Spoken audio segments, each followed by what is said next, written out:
Good morning dear students, જય Shri Krishna. Last વિડીયોમાં આપણે ડેથ થ્રેટ ટોપિક જોયું હતું, જેની અંદરમાં આપણે meaning of death threat and causes of low death rate એ ટોપિક ડિસ્કસ કર્યું હતું. એના પહેલાં આપણે birth rate and causes of high birth rate જોયું હતું, બરાબર.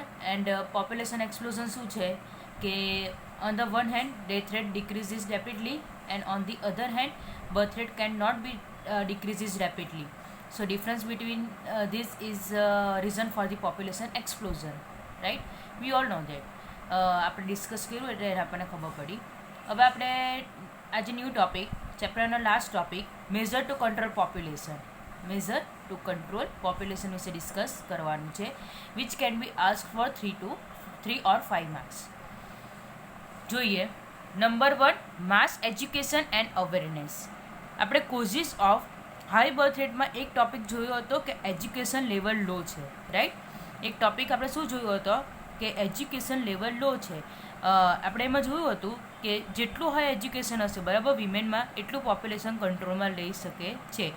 બિકોઝ એજ્યુકેટેડ વિમેન જે છે, મેઇનલી વિમેનની વાત કરી છે, એજ્યુકેટેડ વિમેન છે, તે લોકોને સ્મોલ ફેમિલીની ઇમ્પોર્ટન્સ ખબર હોય છે, રાઈટ. ધેટ્સ વાય જેટલું હાઈ એજ્યુકેશન વિમેનમાં હશે એટલું પોપ્યુલેશન કંટ્રોલમાં રહી શકે છે. જોઈએ આપણે બુકની અંદરમાં શું કીધું છે તે. It is necessary to make people realise the improvement of small families to reduce birth rate. For this it is necessary to propagate and spread education. બરાબર, એજ્યુકેશનને સ્પ્રેડ કરવાની વાત કરી છે, specially by making society aware through the various programme. Telecast through visual media, right. Visual મીડિયાના through એ અમુક વસ્તુ ટેલિકાસ્ટ કે એજ્યુકેશનની ઇમ્પોર્ટન્સ શું છે, સાથે સાથે સ્મોલ ફેમિલીની ઇમ્પોર્ટન્સ શું છે, તો તે બધું વિઝ્યુઅલ કે ઓડિયો થ્રુ એ કે એ બધા થ્રુ એ સોસાયટીને બતાવીને એ લોકોને એના માટે અવેર કરવાની વાત કરી છે. In school and colleges expert lectures need to be arrange and awareness can be created through plays, minds, song etcetera. તમને યાદ હોય તો એક સૂત્ર, એટલે તમને ખબર જ છે ને, એક સૂત્ર આવ્યું હતું, હમ દો હમારે દો, બરાબર.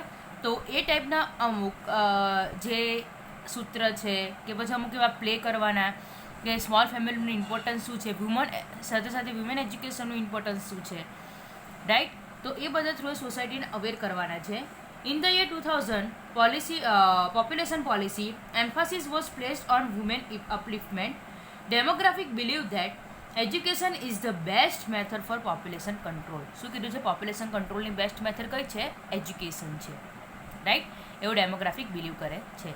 જેટલું હાઈ એજ્યુકેશન હશે એટલું પોપ્યુલેશન કંટ્રોલમાં રહેશે.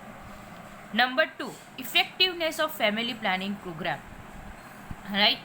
કે ફેમિલી પ્લાનિંગનું શું ઇમ્પોર્ટન્સ છે, 2 ચિલ્ડ્રન વચ્ચે કેટલો ગેપ રાખવાનો, કે એ બધું, બરાબર, કેવી રીતે પ્રોપર ફેમિલી પ્લાનિંગ કરીને ચાઇલ્ડને બર્થ આપવાનો, તો તેટલું ઇન્ડિયામાં હજુ એટલું પોપ્યુલર નથી, રાઈટ. તો એના વિશે એ લોકોને અવેર કરવાના ને પ્રોપર ફેમિલી પ્લાનિંગ પ્રોગ્રામ બનાવવાના અને એને અમલમાં મૂકવાની વાત કરી છે. જોઈએ.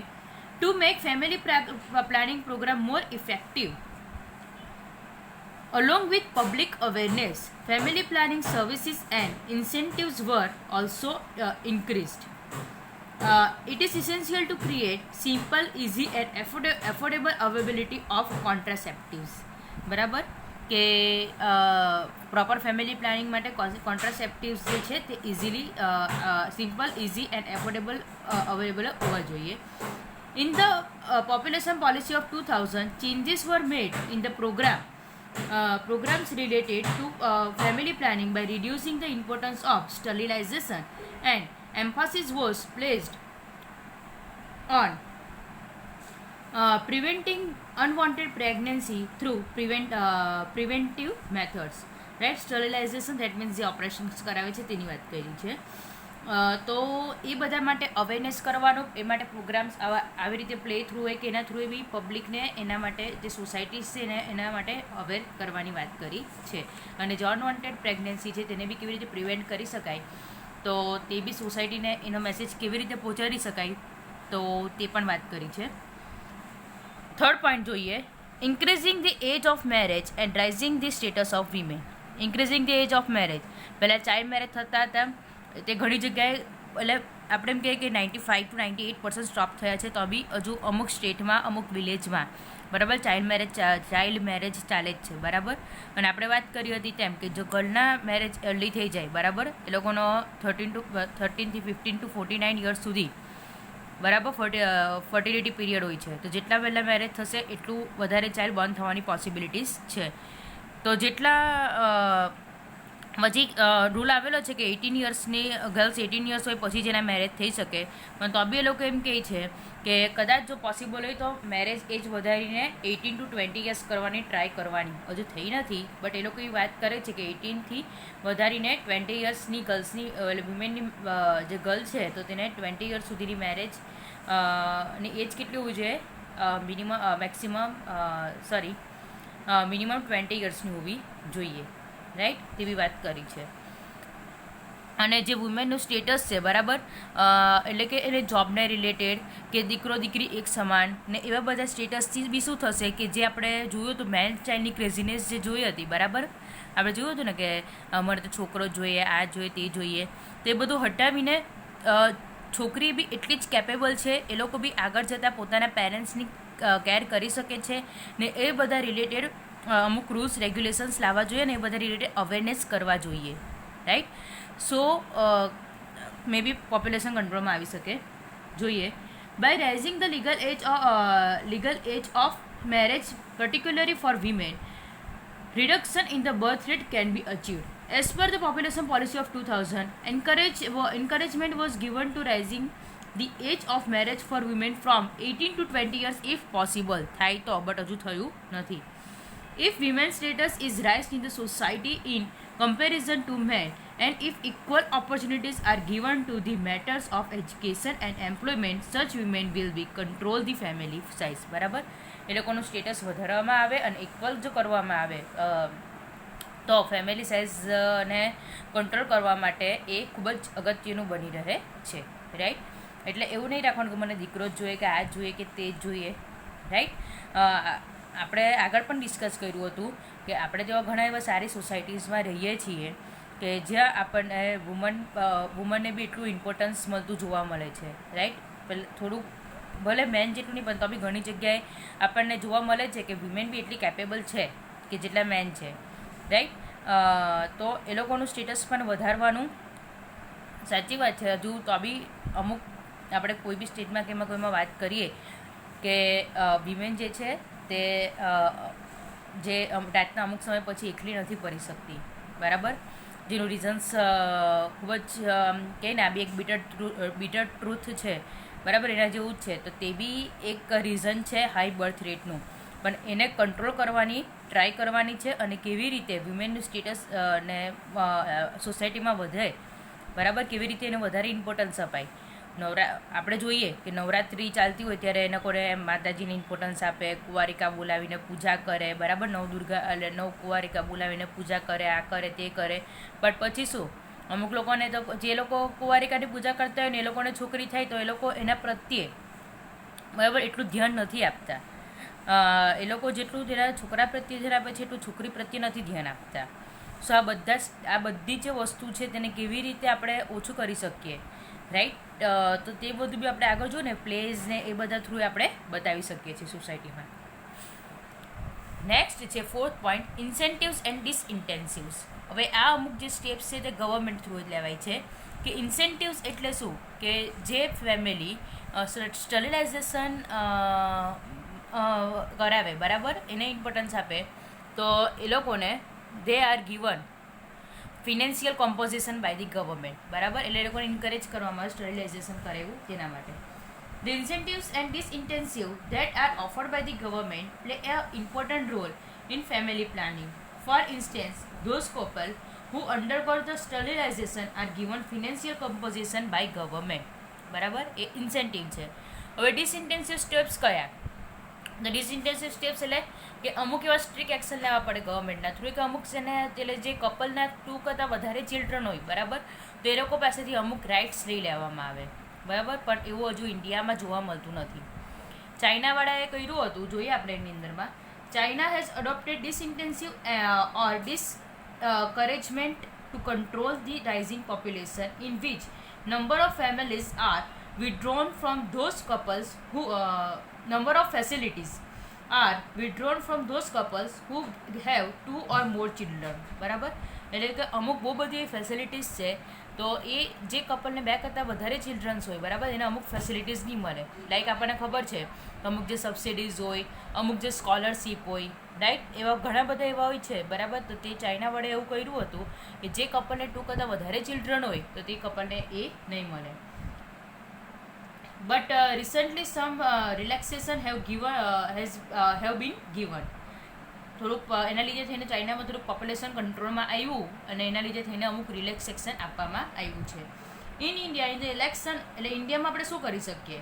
તો in the election of local self government, couple with more than 2 children can not constant in election. બરાબર, એવા અમુક ઇલેક્શન રાઇટ્સ લઈ લેવા જોઈએ કે લોકો ઇલેક્શનમાં પાર્ટ નહીં લઈ શકે, અથવા તો વોટ નહીં કરી શકે, અમુક ગવર્મેન્ટ એને જોબ નહીં મળી શકે. આ ટાઈપના ડિસઇન્ટેન્સિવ સ્ટેપ્સ લઈ શકાય છે, રાઈટ. તો ઇન્સેન્ટિવ્સ એન્ડ ડિસઇન્ટેન્સિવ્સ ક્લિયર થઈ ગયું.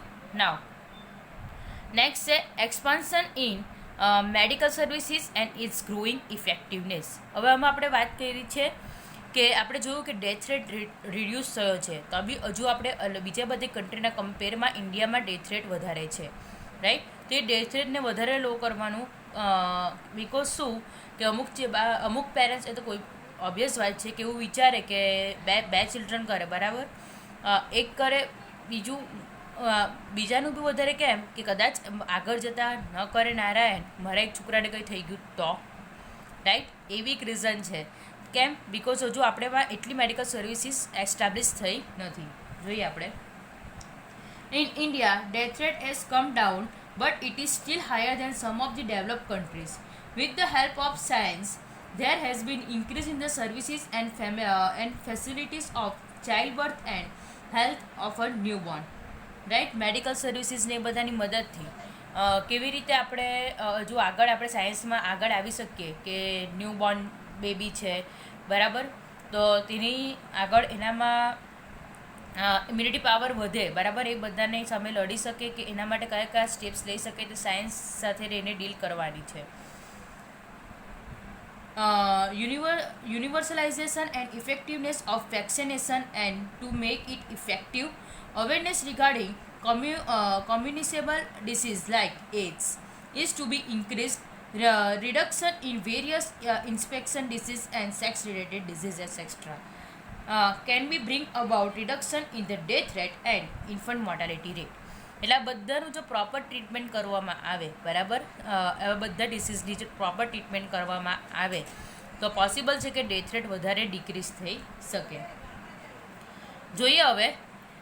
India was the first country in the world who introduced population policy to control population. India first એવી કન્ટ્રી બની છે કે જેને પોપ્યુલેશન પોલિસી બનાવી છે પોપ્યુલેશન કંટ્રોલ માટે, બરાબર, વર્લ્ડની ફર્સ્ટ કન્ટ્રી બની છે. New population policy 2000, a committee was set up to frame a new population policy 2000 under the chairmanship of Dr. M.S. Swaminathan. 1 mark માટે ઇમ્પોર્ટન્ટ છે, યાદ રાખજો. ન્યૂ પોપ્યુલેશન પોલિસી 2000 સેટઅપ થઈ હતી. ચેરમેન કોણ હતા? Doctor M.S. Swaminathan, right. 1 mark MCQ કે 1 માર્કમાં પૂછી શકે છે આ ક્વેશ્ચન, યાદ રાખજો. The various measures in the population policy will result in the increase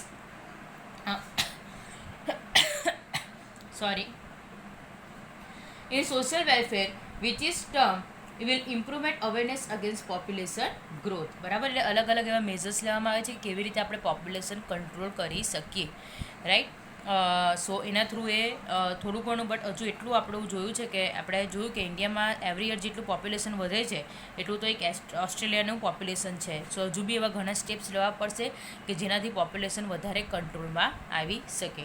સો આપણું જે 7th ચેપ્ટર પોપ્યુલેશન છે, રાઈટ, તે અહીંયા કમ્પ્લીટ થાય છે. આપણે ટોટલ 5 મેઝર્સ જોયા: એજ્યુકેશન, અવેરનેસ, ફેમિલી પ્લાનિંગની ઇફેક્ટિવનેસ, આફ્ટર દેટ વુમેનની મેરેજની એજ ઇન્ક્રીઝ કરવાની, એન્ડ વુમનનું જે સોશિયલ સ્ટેટસ છે તે ઇન્ક્રીઝ કરવાનું, incentive and disincentive. Incentive and disincentive આ બે વસ્તુ યાદ રાખજો. કદાચ તમને 1 માર્કમાં પૂછી શકે છે કે ઇન્સેન્ટિવ સ્ટેપ્સ કેવી રીતે લે છે અને ડિસઇન્ટેન્સિવ સ્ટેપ્સ કેવી રીતે લે છે. સો એ 2 પોઈન્ટ યાદ રાખજો, કદાચ તમને 1 માર્કની અંદરમાં પૂછાઈ શકે છે. એન્ડ લાસ્ટ વન જો expansion in medical services and its growing effectiveness. બરાબર, આખું ચેપ્ટર એક વખત જોઈ લેજો. આજે આપણું જે 7 ચેપ્ટર છે તે કમ્પ્લીટ થઈ છે. હવે આપણે દિવાળી પછી એ જ ચેપ્ટર પર મૂવ ઓન કરશું. હોપ સો, ચાન્સીસ છે કે દિવાળી પછી આપણે ફેસ ટુ ફેસ, બરાબર, આ વર્ચ્યુઅલ પૂરું થાય અને ફેસ ટુ ફેસ આપણી મુલાકાત થાય. આજે 1-2 દિવસ છે, બરાબર, સેટરડે સન્ડે સુધીમાં ફૂલ ચેપ્ટર એક વખત જોઈ લેજો બુકની અંદરમાં કે વિડીયોઝમાં. કોઈ બી કન્ફ્યુઝન ક્વેરીઝ હોય તો પૂછી લેજો. તમને બધાને happy Diwali, happy new year. તમારા ફેમિલીને પણ હેપ્પી દિવાળી અને હેપ્પી ન્યૂ યર. ગોડને પ્રે કરીએ કે આજે નવા વર્ષ જે આવે, નવું વર્ષ જે આપણે આવે તે વર્લ્ડમાં ખૂબ જ આમ સારી રીતે આવે, કે આ જે કોરોના છે તો તેમાંથી આપણને છુટકારો મળે નવા વર્ષમાં, એવી ભગવાનને પ્રાર્થના કરીએ. તો તમને અને તમારા ફેમિલીને ખૂબ જ ખુશી આપે અને તમે ખૂબ જ પ્રગતિ કરો. 12માં ખૂબ જ સારા માર્ક્સ લાવો તમે બધા, તેવી આશા. Once again happy Diwali and happy new year. Thank you.